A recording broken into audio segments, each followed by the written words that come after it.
Olá pessoal, meu nome é Esdras Dantas, sou o presidente da Associação Brasileira de Advogados e nós estamos aqui começando mais uma edição do programa Conversa com o Presidente. E hoje eu estou recebendo aqui dois ilustres advogados, advogados militantes, advogados criminalistas, advogados que realmente têm feito a diferença na advocacia criminal no Distrito Federal. O primeiro deles, o Dr. Max Oliveira. É um craque na advocacia criminal, um advogado experiente, militante, uma pessoa que aqueles que têm o privilégio de conhecê-lo como eu, o admira muito, não só no campo pessoal, que é um gentleman humano no trato com seus amigos, mas um profissional altamente capacitado. Então, é um advogado criminalista, repito, e que tem se destacado na advocacia criminal, não só aqui no Distrito Federal, mas em vários estados onde ele também atua. Então, queria inicialmente dar as boas-vindas e agradecer ao Dr. Max pela presença nessa nossa edição aqui do programa Conversa com o Presidente da ABA. Dr. Max, por favor, muito obrigado. Quero primeiro agradecer a sua presença e pedir para o senhor dizer quem é o Dr. Max Oliveira. Muito obrigado, doutor Esdras, pelo convite de estar aqui nesse momento, mais uma vez, muito importante, junto com o senhor, junto com o doutor Albert, que é um excelente criminalista também. Eu agradeço não só o convite, mas a oportunidade de falar um pouco sobre mim. Eu sou uma pessoa que tinha tudo para desistir da vida em si, venho de uma família muito simples do interior de Goiás, cidade pequena chamada Uruaçu, 40 mil habitantes. Vim para Brasília, enfrentei e ainda enfrento as dificuldades da advocacia. E a advocacia, eu costumo dizer que uma frase das mais antigas aí, ela, principalmente a criminal, né, ela não é para covardes. E as dificuldades são inúmeras, Eu poderia listar aqui pelo menos 10 dificuldades no momento que você sai da faculdade, de abrir um escritório, de ir para um grande escritório, para ganhar experiência. Então, assim, poderia listar essas dificuldades, mas o fato é que eu nunca desisti. Eu sempre venho lutando com a mesma perseverança e humildade de sempre. E espero ainda poder ajudar não só os jovens advogados, mas também como um público que acaba seguindo a gente para compartilhar as informações e ganhar e também oferecer conhecimentos, né? Agradeço mais uma vez por estar aqui com o senhor, espero que essa conversa seja benéfica para todos nós. Passo a palavra ao meu colega, Dr. Albert. Mas antes de Dr. Albert falar, eu queria dizer que também é um ilustre advogado criminalista. É um líder da advocacia, aliás, os dois são. Aliás, os dois são membros da Associação Brasileira de Advogados. São pessoas que estão aqui compartilhando conosco conhecimentos. Nós estamos aqui, na verdade, aprendendo e compartilhando conhecimento. E o Dr. Albert, além de advogado criminal, é uma liderança na advocacia aqui do Distrito Federal, principalmente aqui na região administrativa do Distrito Federal, denominada de Águas Claras. E eu vou passar a palavra ao Dr. Albert, que é o nosso diretor da ABA nas cidades satélites aqui. Ele tem feito iniciado um trabalho fantástico, assumiu recentemente. Mas o Dr. Albert, eu gostaria de saber quem é o Dr. Albert Alex e também dar as boas-vindas e que o senhor dê uma palavra inicial aí para os nossos colegas que estão nos ouvindo e assistindo neste momento. Gostaria de agradecer ao Dr. Esdras, ao Dr. Max. Nós vamos conversar aqui por muito tempo. Eu sou advogado há uns 8, 9 anos na área criminal. Estou como presidente daqui de Águas Claras em Ciências Criminais atualmente. Da UAB, né? Da UAB. E entusiasta. Eu sempre acredito nas pessoas, estou sempre à disposição das pessoas e entendo que a advocacia é servir. As pessoas, elas querem ganhar honorários, trabalhar, só que a advocacia, ela se inicia na sua tenridade, quando você se relaciona com pessoas, sente a dor delas, sente a necessidade de ajudar as pessoas e acaba que aquilo volta para você. Então, É um chamamento, eu fui chamado para a advocacia desde quando eu me entendo por gente, eu vejo um problema, eu já estou lá no meio tentando resolver. E a área criminal é uma dificuldade dos advogados. Eu vejo que essa tentativa de tentar realizar as coisas, mas não conhecer dos seus direitos. E não é profissão para covardes mesmo, como diz Sobral Pinto, porque se você não tiver essa atitude e conhecer seus direitos, todo lugar que você for vai ser barrado, na delegacia, no judiciário, no Ministério Público, na promotoria, enfim. É um trabalho de grande estudo. É verdade. Você e o doutor Max também falou que a advocacia não é profissão de covarde, principalmente o advogado criminalista. E é o primeiro, eu vejo que o advogado criminal tem muitos desafios. Primeiro começa na delegacia, né? Delegacia de polícia. E eu gostaria de perguntar ao doutor Max Oliveira, ele que é um advogado militante, né, advocacia criminal, quais são os desafios dos advogados criminalistas quando ele vai dar aquele primeiro contato com o cliente, que ele é preso em flagrante ou com ordem judicial e que está ali numa delegacia, porque geralmente quem está na delegacia é aquele que é preso em flagrante, né? Então, gostaria de saber do senhor, da sua experiência, quais são os desafios, como é advogar, como é a vida do advogado durante o inquérito policial. Bom, inicialmente na delegacia existe uma certa resistência por parte da autoridade policial, até por ser um procedimento inquisitório. Então a gente não fala ali de um processo legal onde a gente tem o contraditório, a ampla defesa. Então por si só a gente já chega com uma certa barreira. E existe também uma grande barreira, que eu acho que isso é o principal da advocacia criminal, né? Que as pessoas veem como se o advogado gostasse de algum tipo de crime, como se o advogado fizesse parte de alguma organização criminosa, como se o advogado tivesse interesse naquela continuidade delitiva. E, a bem da verdade, o advogado criminalista, como qualquer outro profissional, está apenas fazendo a sua profissão.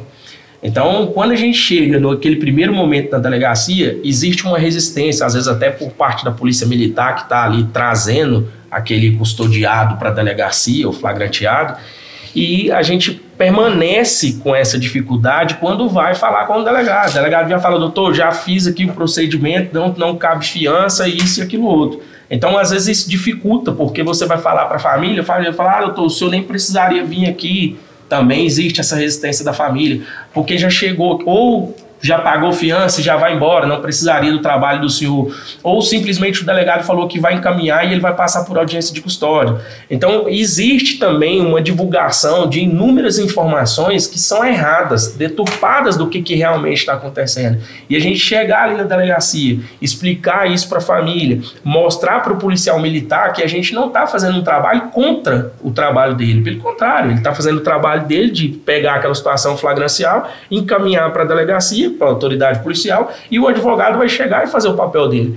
Então, esse ciclo, ele começa com dificuldade desde o momento que a gente chega na delegacia. Tanto como eu falei, policial militar, delegacia em geral, a família de entender essa necessidade do advogado ali naquele momento, porque às vezes, eu até comentei sobre isso recentemente, às vezes o simples fato de o advogado chegar e apresentar algum documento, por exemplo, pode alterar a capitulação de um crime onde a pessoa foi autuada. E essa modificação no crime da autuação pode simplesmente gerar a possibilidade de pagamento de uma fiança e ir embora. Então, quer dizer, o advogado é essencial. Não só está na Constituição, mas como na prática, o advogado é essencial nesse primeiro momento, que inclusive pode nem deixar virar uma ação penal, se a gente conseguir estancar o problema ali naquele momento. Olha, o senhor tocou num ponto importante, deu uma verdadeira aula, porque a grande dificuldade, nosso maior desafio talvez, seja mostrar para a comunidade, para as pessoas, para o povo em geral, o papel do advogado. O advogado, ele às vezes sofre preconceitos e discriminação, porque realmente, como o senhor falou, muita gente entende que nós estamos do lado do bandido, e não, nós estamos trabalhando numa missão constitucional, que é o direito de defesa do cidadão.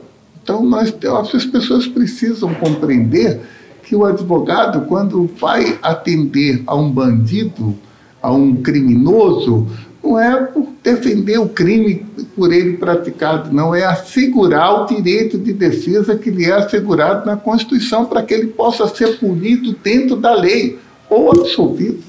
Então, esse é o primeiro momento. E o segundo ponto que é importante dizer que, de fato, a atuação do advogado no inquérito policial é uma atuação limitada, porque, como o doutor Max falou, não existe contraditório nem ampla defesa, existe a assistência que é necessária, porque não são raras as vezes em que o cidadão comparece a uma delegacia sem advogado e ele é maltratado.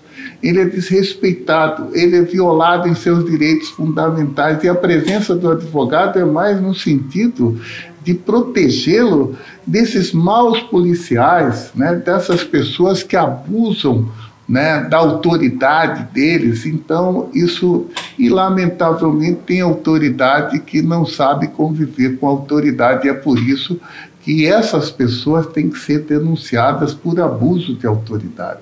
Então, o inquérito policial é muito importante, essa dica dada pelo Dr. Max, mas eu gostaria de ouvir as mesmas impressões do Dr. Albert Alex, que é também outro advogado criminalista renomado.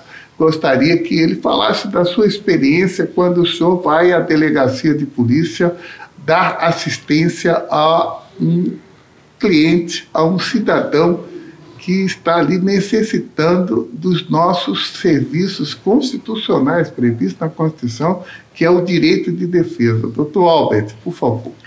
O doutor Max, ele sintetizou todo o trabalho desenvolvido pelo advogado criminalista. O doutor Ezas complementou brilhantemente do papel do advogado. Ele é essencial à justiça, porque senão, ele está previsto na Constituição, e senão não há justiça sem o advogado. Porque o advogado, ele percorre os abusos, os excessos, e o dinamismo, acho que isso é mais relevante, inclusive, do advogado criminalista, é o dinamismo da nossa profissão. Você chega lá e lidar com um fato novo, porque você trabalha com pessoas. E essas pessoas viciadas em abusar dos seus direitos, abusar dos direitos dos clientes, achando que é maior do que a própria lei, a Constituição, não conhece as leis. Uma autoridade policial, qualquer que seja, ela quer abusar do direito, porque identifica no advogado criminalista como se fosse pactuante do crime praticado pela pessoa, enfim. Então, esse desafio de desmembrar da imagem do cliente para que o advogado consiga trabalhar, porque lá a gente está trabalhando, exercendo uma profissão digna, inclusive buscando o direito do cidadão que está lá, inclusive, às vezes ele é até vítima da situação. Inúmeras vezes já peguei casos de vítimas lidando com uma falsa acusação, e aí nosso papel é justamente trazer a justiça para aquele caso.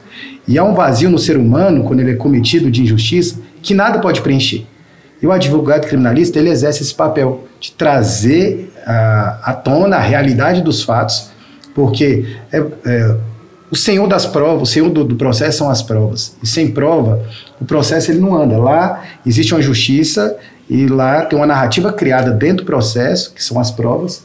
E se essa narrativa for negativa para o autor, é lá que vai acontecer. O juiz ele vai ler o papel, ele não vai sentar com o cliente, conversar o que aconteceu de fato, qual foi o problema, observar a situação, observar as pessoas que estão envolvidas naquela situação para conseguir entender o caso de fato. Aí falar, realmente ele é inocente, ele é culpado, aquela pessoa está fazendo uma falsa acusação ou não.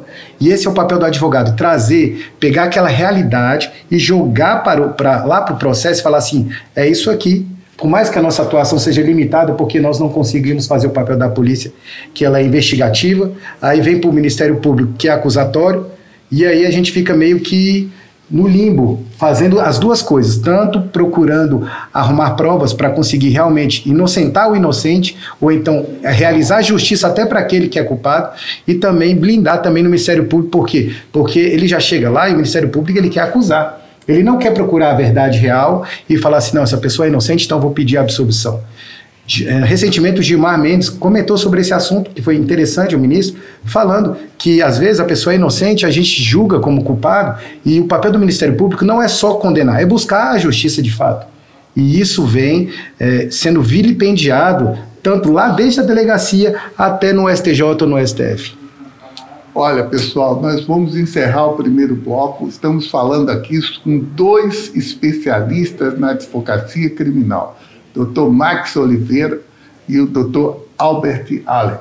Mas no próximo bloco nós vamos dar continuidade a esses esclarecimentos da militância do advogado na fase do inquérito policial. Até já e espero vocês no próximo bloco.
Olá pessoal, eu sou Esdras Dantas, presidente da ABA, e estamos no segundo bloco do nosso programa Conversa com o Presidente. Nós estamos recebendo aqui dois ilustres advogados, Dr. Max Oliveira, Dr. Albert Alex, que são dois criminalistas de ponta aqui do Distrito Federal. E falamos no primeiro bloco sobre as dificuldades, os desafios que os advogados aí enfrentam na fase do inquérito policial. Mas nesse segundo bloco eu gostaria de mudar um pouco de assunto e indagar dos nossos participantes deste programa aqui os efeitos, como é que está aqui, qual é o impacto da tecnologia no direito criminal. Doutor Max, o senhor que está aí convivendo no dia a dia, tem tem tido um impacto muito grande da tecnologia em todas as áreas do direito. Mas na área criminal, como é que está ocorrendo? Obrigado mais uma vez, mestre, pela palavra.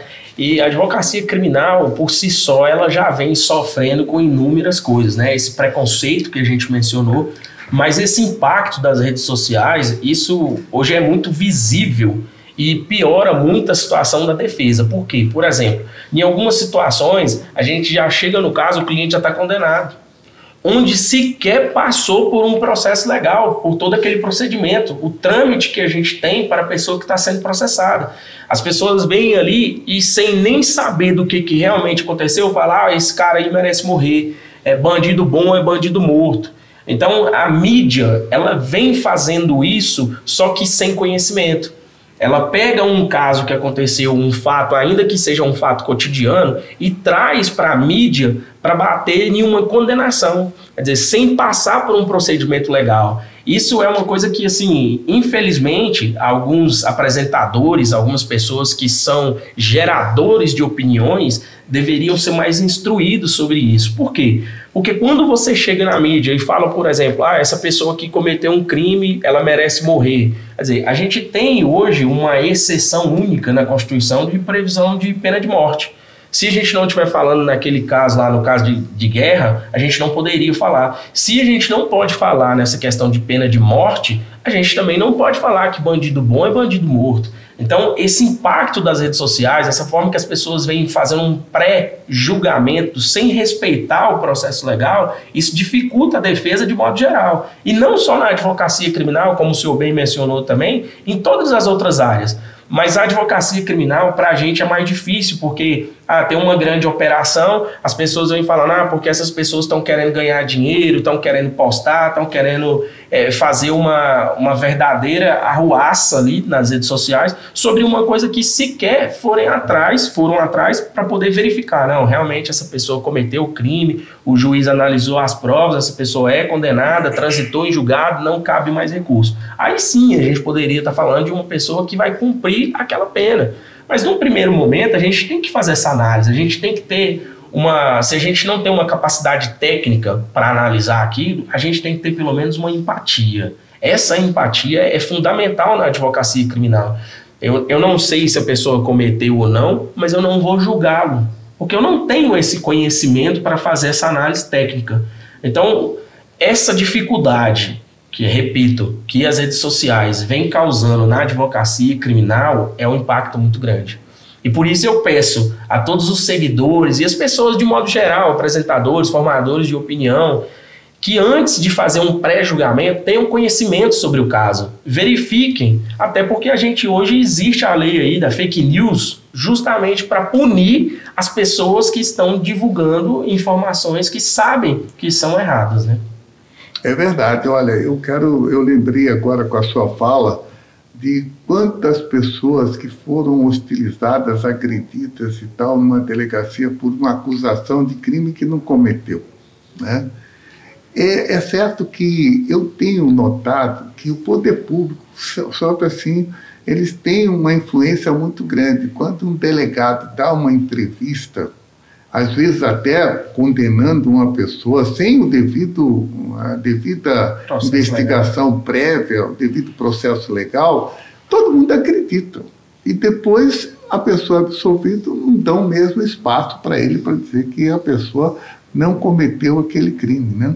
Então é um grande desafio que a advocacia criminal enfrenta, é justamente essa questão da mídia e das pessoas que na mídia querem ganhar seguidores e ficam querendo acabar com a pessoa do cidadão e tal, muitas vezes injustamente, a gente sabe disso, né? Pois não. Um verdadeiro sensacionalismo. Né? Exatamente, o sensacionalismo. Infelizmente, a nossa legislação não pune adequadamente quem pratica também essas fake news, essas violações dos direitos fundamentais do cidadão. É uma coisa terrível. Doutor Albert, o que o senhor acha sobre isso? Esse impacto da tecnologia na área criminal? Dentro da fala do Dr. Max, eu enxerguei inúmeras situações que os direitos das pessoas foram violadas por conta dessa autoexposição gerada pela mídia. São formadores de opinião e para ganhar visualização, que gera conteúdo, gera visualização, eles acabam que assassinam a reputação de alguém sem um devido processo legal. Então, é muito difícil até de reverter toda a narrativa criada, o cenário criado por essas mídias, né? E aí a gente já chega lá e não é respeitado, não tem prova, não tem nada no processo. O juiz não vai soltar por conta da opinião pública, porque senão ele vai ficar mal visto. Então, para ele não ficar mal visto, ele deixa o inocente preso, até que se prove ao contrário. Não é indúbio pró réu, indúbio pró sociedade. A sociedade está jogando a pessoa na jaula, né? E a pessoa que não cometeu nada, ela fica refém daquela situação. E ainda mais quando envolve pessoas com dinheiro, né? Porque aí já gera mais polêmica, a pessoa tem dinheiro, então vamos deixar ela presa, porque vai gerar aquele sensacionalismo, aquela síndrome de Robin Hood que a polícia tem, que é abuso de autoridade. Fake news hoje virou polarização, porque o que eu penso pode estar errado, mas depende de quem está ouvindo, ou depende da minha visão ideológica. Então é muito complicado hoje até para trabalhar e derrubar essas barreiras que a advocacia criminal enfrenta. Inúmeras vezes já conversei, inclusive certa vez eu conversei com o promotor-chefe da GAECO, assim, máximo grau da promotoria, e sabendo da inocência do meu cliente, ele falou: doutor, faz uma colaboração premiada, ele fala o que ele sabe e a gente solta ele numa condenação de 17 anos, 7 meses, sabendo que ele era inocente, só para ouvir ele falar. Assim, vou acabar com a sua vida se você não falar nada.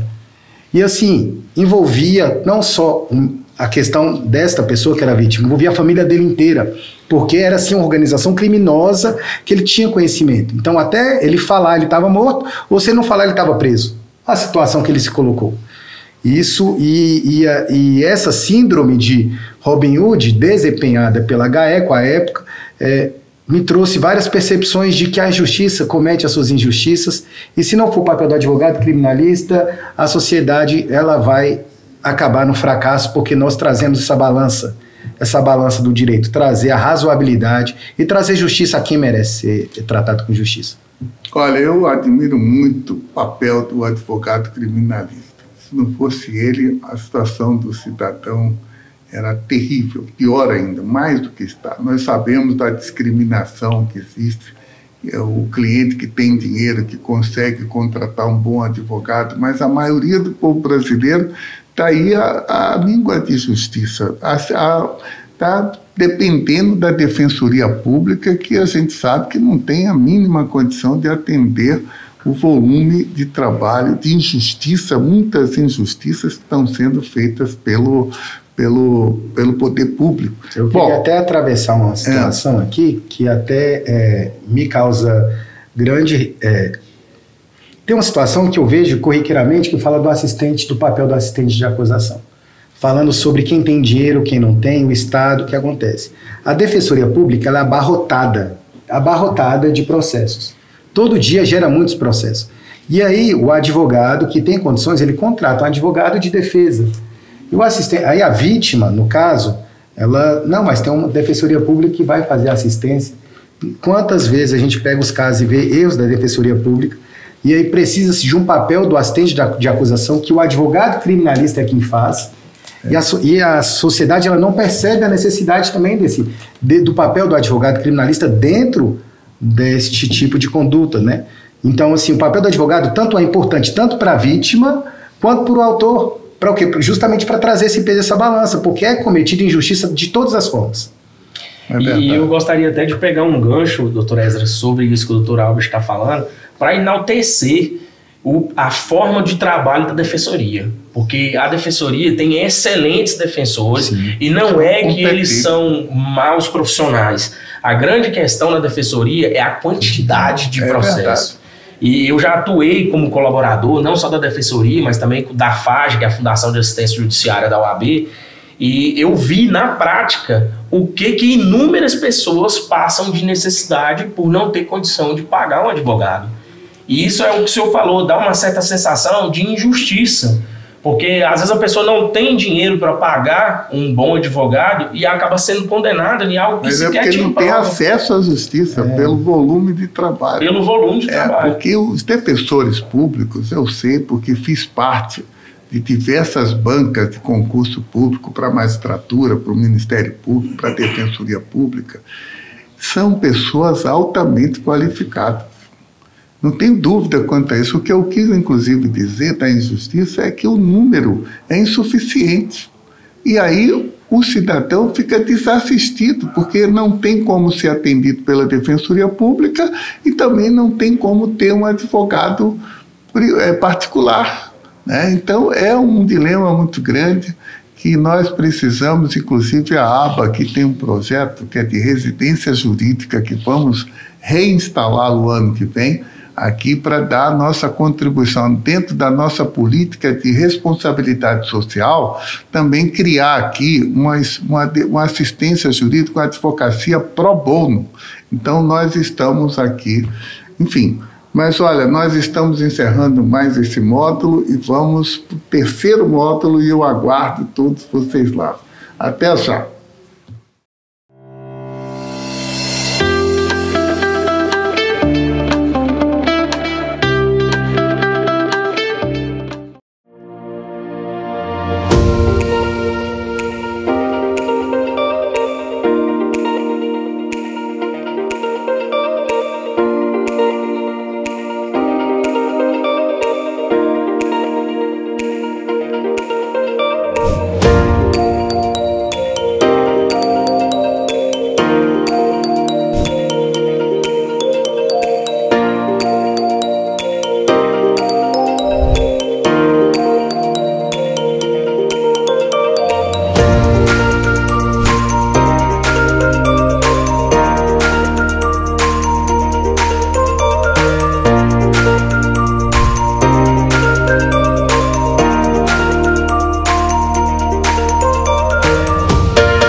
Bom, estamos no terceiro e último bloco do nosso programa Conversa com o Presidente. Eu sou Esdras Dantas, presidente da ABA, e vou fazer mais uma pergunta para esses dois ilustres advogados aqui da ABA, membros da Associação Brasileira de Advogados.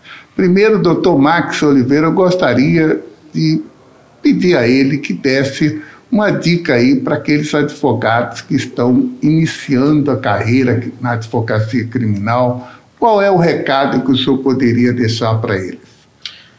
Bom, acho que a primeira lição que eu trago comigo da advocacia é não desistir, porque a gente enfrenta inúmeras dificuldades, mas a gente tem que ter essa perseverança para seguir. E a humildade, obviamente, porque vai chegar um determinado momento que quem está galgando vai alcançar o objetivo.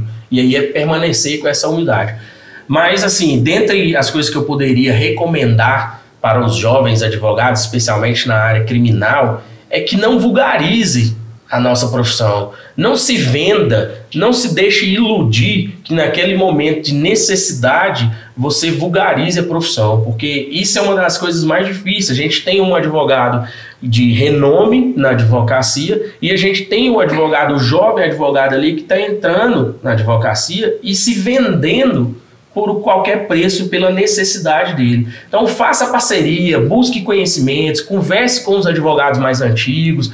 Não custa nada ir no escritório e falar: doutor, estou entrando na advocacia criminal agora, gostaria de um conselho, gostaria de acompanhar. Inclusive eu tive isso no início lá, quando eu estava começando a advogar, 2013.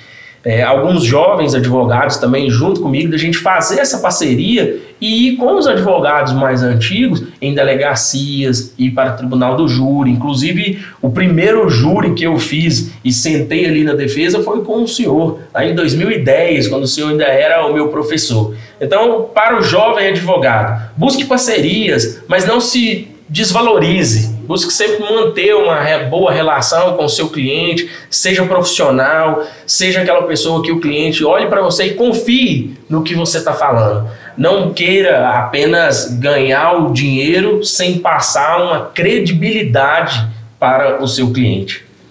Muito obrigado, doutor Max. É importantíssima essa questão da ética, essa questão da credibilidade, porque o que une o cliente ao advogado é uma coisa chamada confiança, né? Então, foi muito bem colocado. E eu vou fazer a mesma pergunta aqui: qual é a mensagem que o senhor poderia deixar, doutor Alex Albert, para o Albert Alex, eu estou aí mudando, né? Sobre esse jovem advogado que está querendo ingressar na advocacia criminal? O primeiro passo é: comece a agir. Vai sem medo, do jeito que for, se capacite, se profissionalize, estude, porque nada vai roubar o seu lugar. Se você estudar, se capacitar, começar a agir, e de encontro ao que o Dr. Max falou, buscar parcerias, porque às vezes você cobra um preço aviltante, muito barato, e de um serviço que vai executar muito tempo, dificuldade, e você não vai entregar aquilo porque você não tem capacidade. Quando você procura um profissional mais habilitado, qualificado, técnico, ele vai te ajudar a você, inclusive, somar forças com ele e vai aprender muito. Então, são esses 3 conselhos primordiais que eu acredito que comece a agir. Se capacite. Em terceiro, busque parcerias nesse início, para daqui a pouco você tá chamando outros novos para fazer parcerias com você, porque você alcançou, e não desistir. Persistência, porque tudo na vida é difícil. O seu local é difícil, a vida é difícil. Agora a perseverança, a fé é que vai fazer com que você consiga alcançar o seu propósito e seu lugar ao sol. Muitíssimo obrigado. Olha, estamos encerrando mais uma edição do nosso programa Conversa com o Presidente, e eu gostaria de agradecer a presença de todos vocês. Mas antes eu gostaria de passar a palavra de novo ao Dr. Max Oliveira para as suas considerações finais. Muito obrigado, Dr. Max, pela presença.